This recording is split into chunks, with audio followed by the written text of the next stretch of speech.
प्रताप सिंह खाचरियावास जी, जिस तरह से जीएसटी काउंसिल की मीटिंग के बाद हाइक हुई है, आप इसको लेकर प्रदर्शन कर चुके हैं, विरोध कर चुके हैं, किस तरह से देखते हैं आप जो कुछ रेट हाइक हुआ है आटे के भाव में, अन्य चीजों के भाव में?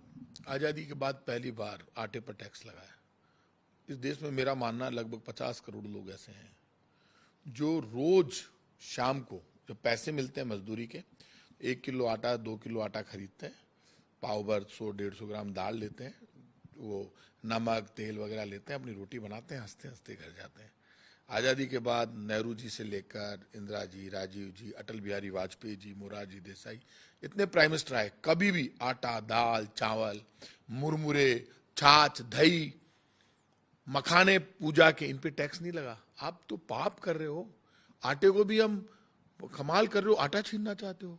देश पहले ही पेट्रोल, डीजल, गैस सिलेंडर से परेशान है, हालात इतने खराब है, महंगाई इतनी जबरदस्त, कोरोना के बाद, और सावन के महीने में पाप हो रहा है जब लोग पुण्य करते हैं, तो आपने आटा छीन लिया। पर ये कहा जा रहा है खाचरियावास जी कि अगर कांग्रेस को इतना विरोध करना था तो जो जीएसटी काउंसिल की मीटिंग थी उस समय वोट की मांग क्यों नहीं की गई?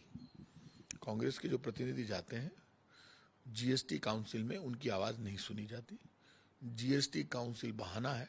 केंद्र सरकार के नेताओं के इशारे पर प्रधानमंत्री जी, वित्त मंत्री जी और इनकी कैबिनेट के इशारे पर सब होता है, चाहे वो पेट्रोल की रेट बढ़े, चाहे डीजल की बढ़े, चाहे सिलेंडर की बढ़े, तभी तो देश में चुनाव होते हैं। सब केंद्र करती है, जीएसटी तो केंद्र ने लगाई है। अच्छा आप बताइए, आटे, दाल, चावल, कपड़ा इन पे नहीं लगाए, जूते पर नहीं लगाए, तो रोज काम क्या हो जाएगा? पहले नहीं था इन पे टैक्स, अब क्यों लगा रहे हैं? आम आदमी, गरीब आदमी के मुंह में हाथ डालकर आप निकाल रहे हो। इस देश में भाई साहब 2 तरह के लोग हैं। एक वो है जो रोज सुबह उठता है, लेकिन उनकी संख्या बहुत कम है, अपने पेट की तरफ देखता है, दौड़ लगाता है, पेट कम करता है।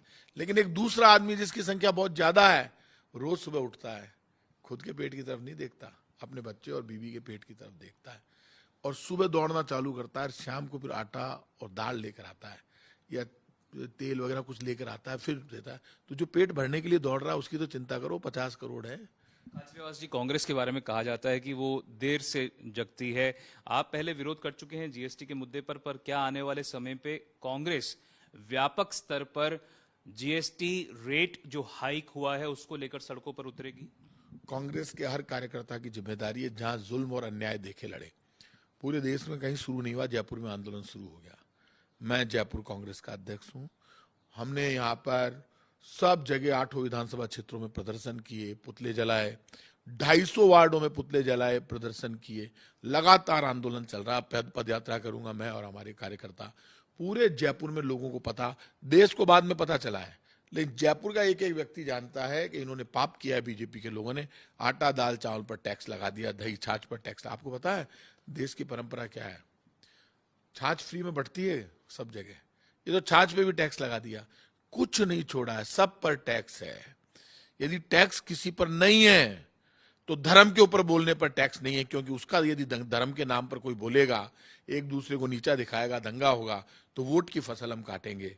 हम नेता सुरक्षित रहने चाहिए। देश में आम आदमी भूख से सुरक्षित रहे या नहीं रहे, लेकिन नेताओं का सुरक्षित रहना जरूरी है। The Congress minister in Rajasthan taking a jibe at the Modi government, claiming that if anything is non-taxable in this country, then that is religion. The Congress had been protesting against the hike in GST rate, and the Congress maintains that it's a sin to impose such a tax on things like charge, curd, and different other items which are of use for the poor in the country. With camera person Nikhil, Devankur Vadhavan in Jaipur.